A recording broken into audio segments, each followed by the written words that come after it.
Hello foodie, আসসালামু আলাইকুম। সবাই কেমন আছেন? আজকে আমি আমার খুব পছন্দের একটি রেসিপি আপনাদের সাথে শেয়ার করব। আজকের রেসিপিতে থাকছে গরুর মাংস রান্না। আজকে আমি দেখাবো আমার হাতের মাখানো গরুর মাংস রেসিপি। আমি সব উপকরণ একসাথে মিশিয়ে গরুর মাংসটা রান্না করব। মাখানো এই গরুর মাংস রান্নাটা কিন্তু অসম্ভব মজাদার আর তৈরি করতে খুব সহজ। তো চলুন দেখে নেওয়া যাক কিভাবে এই মজাদার মাংস রান্নাটা আমি তৈরি করি। এখানে আমি 4 কেজির মতো গরুর মাংস নিয়ে নিয়েছি। কুরবানির মাংস তো তাই একটু বেশি করেই নিয়েছি।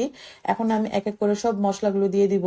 প্রথমে আমি দিয়ে দিলাম 1 কাপ পেঁয়াজ, একটু বড় বড় করে কেটে নিয়েছি, মাংসের সাথে গলে যাবে। তারপর আমি এখানে দিয়ে দিব 3 টেবিল চামচ আদা রসুন বাটা, 1 টেবিল চামচ মরিচের গুঁড়া, 1 টেবিল চামচ হলুদের গুঁড়া, 1 চা চামচের মতো আমি জিরা গুঁড়া দিয়ে দিলাম। জিরা গুঁড়াটা আমি অল্প করে দিলাম, কারণ রান্না শেষে আমি আরো জিরা গুঁড়া ব্যবহার করব। হাফ টেবিল চামচ ধনিয়া গুঁড়া, 1 চা চামচ গরম মশলা গুঁড়া।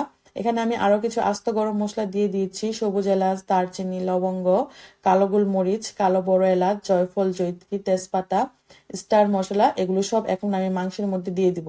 আর দিয়ে দিলাম স্বাদ মতো লবণ। এই সব কিছু এখন আমি হাত দিয়ে ভালো করে মেখে নিব।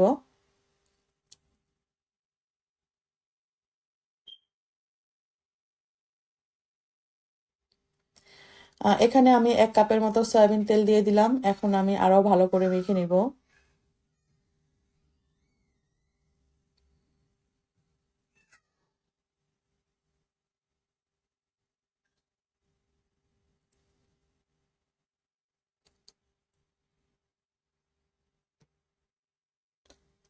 আমার মাখানো হয়ে গেছে। এখন আমি 10 মিনিটের মতো রেস্টে রেখে দিব।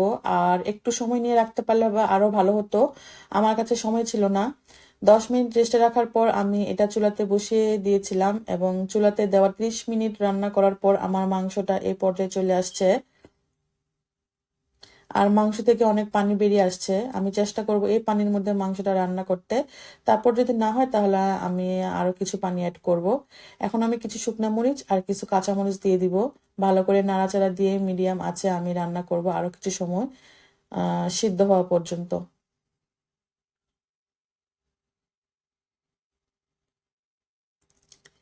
মাংস কিন্তু সিদ্ধ হয়ে গেছে, মাংস থেকে অনেক তেল বেরিয়ে আসছে। আর অফ ক্যামেরায় আমি 1 কাপের মতো পানি দিয়েছিলাম।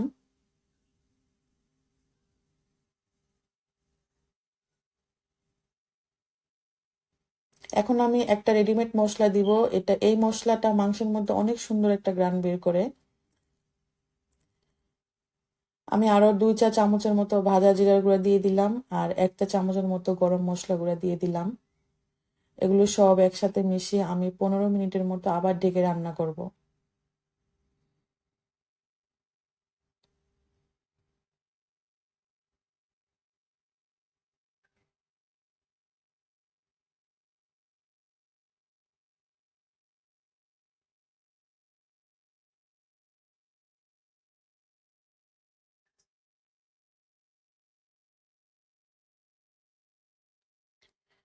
আমার রান্না কমপ্লিট হয়ে গেছে।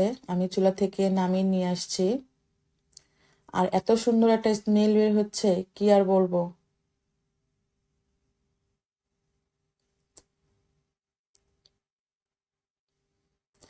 আমি এই মাংসটা খেয়েছিলাম পাতলা খিচুড়ির সাথে। পাতলা খিচুড়ির সাথে গরুর মাংস তো আমার ভীষণ পছন্দের। আপনাদের কার কার কাছে ভালো লাগে গরুর মাংস দিয়ে পাতলা খিচুড়ি, আমাকে কমেন্ট করে জানাবেন। এই খাবারটাকে আরো মজাদার করে তুলতে আমি এক টুকরো লেবু নিয়েছিলাম, আর টক আচার দিয়ে খেতেও কিন্তু অনেক মজা লাগে। আমার ঘরে আচার ছিল না, তাই লেবু দিয়েই খেয়ে নিলাম। আপনাদের বাসায় আচার থাকলে ট্রাই করতে পারেন। তো সবাই ভালো থাকবেন, আল্লাহ হাফেজ। আবার কথা হবে নতুন কোনো রেসিপি নিয়ে। Bye bye, tata.